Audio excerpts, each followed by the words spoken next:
Really?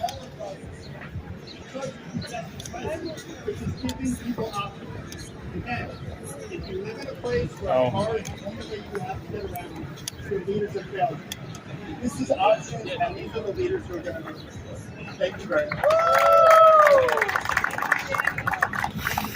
Now to talk about how congestion pricing will make our streets safer. They started this early. And I just missed Danny fucking Harris.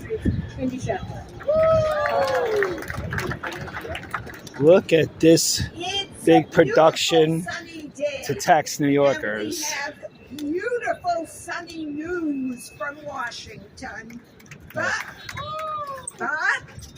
unfortunately, as the representative for Families for Safe Streets, an organization of people who have lost loved ones from traffic crashes or been injured in traffic crashes, I have some bad news for you.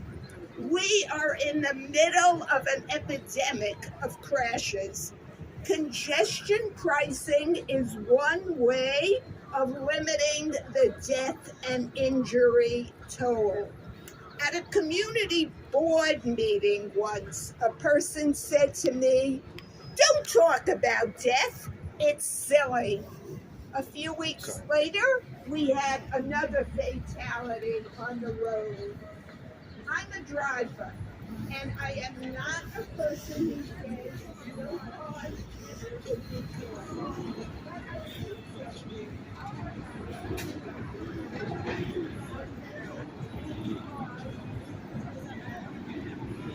This guy saw at Coney Island last summer who gave me that very rigged poll.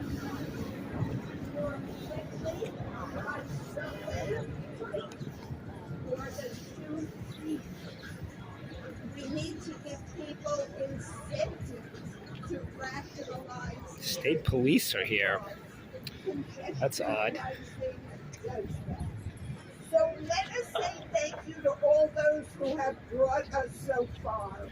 But let us also demand from those here and from every person with power quick implementation to limit the death toll of 24 and no unnecessary exemptions that will gut the program. Been joined by a champion from Brooklyn, Councilmember Lincoln Restler. Thank you, Julie. It has been decades that we have been organizing and fighting for congestion pricing in New York City. Because congestion pricing is good for our neighborhoods and safety on our streets. It is good for our environment and driving down our carbon emissions. And it is great for our mass transit system. I really want to thank Chair Leiber for his leadership and the leadership of the MTA in getting us this far and securing the federal approvals we need.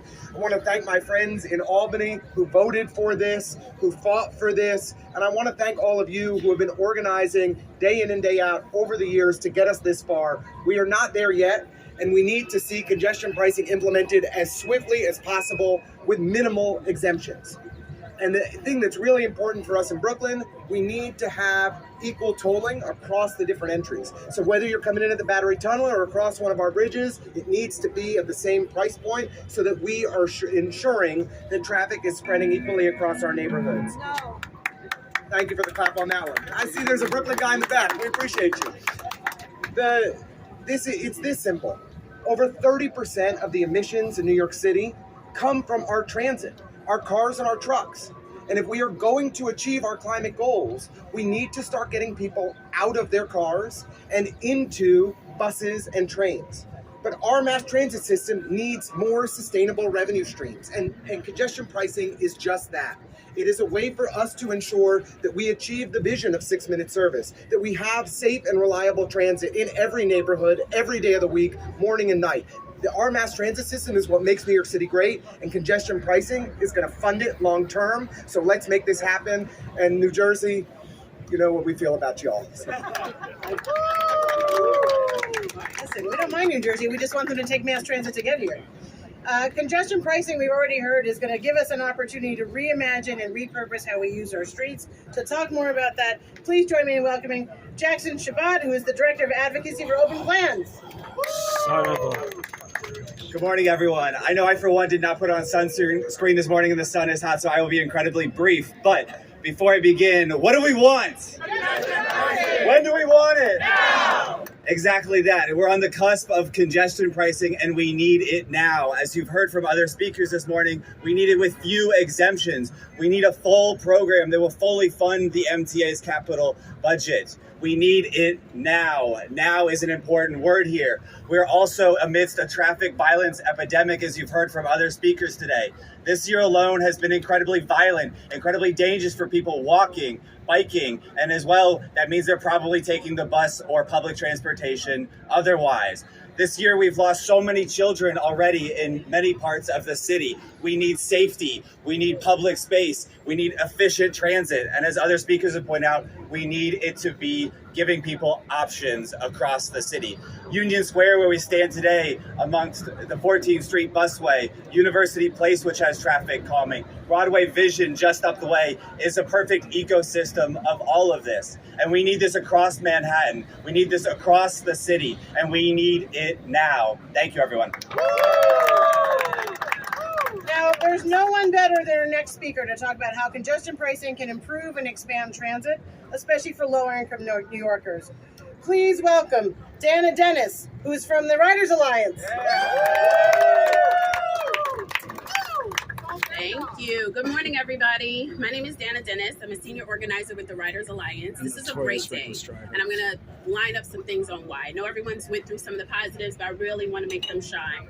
I joined the congestion pricing fight in 2018. I've been fighting for transit as it is for 9 years. And for me, it's really important that I believe in a policy, I understand it, and more so I can go back and represent it in my community, Black and brown community. I'm from Central Brooklyn. I'm born and raised in this city. I've been taking transit all my life. I now live in New Jersey because of another issue, gentrification and lack of affordable housing, but we will not go there. But I'm priced out, so I'm in East Orange. And that's fine. I commuted in this morning, took the path, it took a little bit of New Jersey Transit. Governor Murphy, please work on the local buses in New Jersey. That's what you can do for me, please. Anyway, that's another story. But I really want to thank a lot of people. Pedro, George, all of the Riders Alliance volunteers here, Alex Matheson, Assemblymember Bobby Carroll, because you were like one of the first to hop on it. We've had many conversations, even just recently. And all of the legislators in Albany. Why? Because we were going back and forth. From an advocate point of view, I mean, I had months where I'd been in Albany 6 times. I think at that time I was carrying my first son. I was like, I am exhausted. I was hitting the trains. We were meeting with any and every elected official that we could. And it was a hard lift. It was a hard lift. It was not easy. You had to explain to them, how's this going to benefit my district, right? Because this is seen as a policy that is only for Manhattan. It looks at, something that maybe, and we're going to be real, systematic racism does play out in transit spaces. I know that as a transit advocate. So that's what congestion pricing looked like to the rider in Bed-Stuy, in Parkchester, in Queens, right? Like, these are the folks in South Jamaica. They needed to know, how does this been, and they still need to know. So I have a charge for everyone here, for all of us on the positive side, because we heard we got some naysayers, some haters around congestion pricing, but we will not give them any play today. For all of us on this side of the phone, like the ones that believe in this policy, that understand that this is a great thing. This is a great thing, and it will happen. It is happening. She wants to tax you for all driving of Manhattan. us, my charge to you is continue to have conversations in around New all of the Jersey. great things that we're going to get. We're going to get improved signal systems. We're going to get dedicated revenue to the MTA. We are going to get more elevators, more escalators. We are going to move buses in the outer boroughs. We are going to make sure that transit works for the most marginalized community. Because let me tell you, I fight for transit, and I want it to be good for everybody here, but we have to highlight the low-income rider, the Black and brown rider, the immigrant rider, the rider that waits for the bus for 45 minutes in the rain and the snow, the single mother with her baby stroller and she's making it work, that person that's stocking our grocery stores at 4 a.m. in the morning. Those are the folks that we have to make congestion pricing work for. And how we do that is we make sure that the money is dedicated to improving our transit system so that it works for them and then it works for our entire city. Thank you. Thank you. Congestion pricing now. Congestion pricing now. So before we conclude, and I am your last speaker, so I'm sure you're all relieved to hear that, it's important that we take stock of this moment and acknowledge the urgency of the climate crisis, as so many have done before. It's the second leading source of greenhouse gas emissions in our state and in our city. We need to reduce unnecessary traffic and improve the entire MTA system. That means the subways, the buses, the commuter rails, all of it. They are critical for us to achieving our climate goals. We have 2 million New Yorkers who live or work near a congested roadway.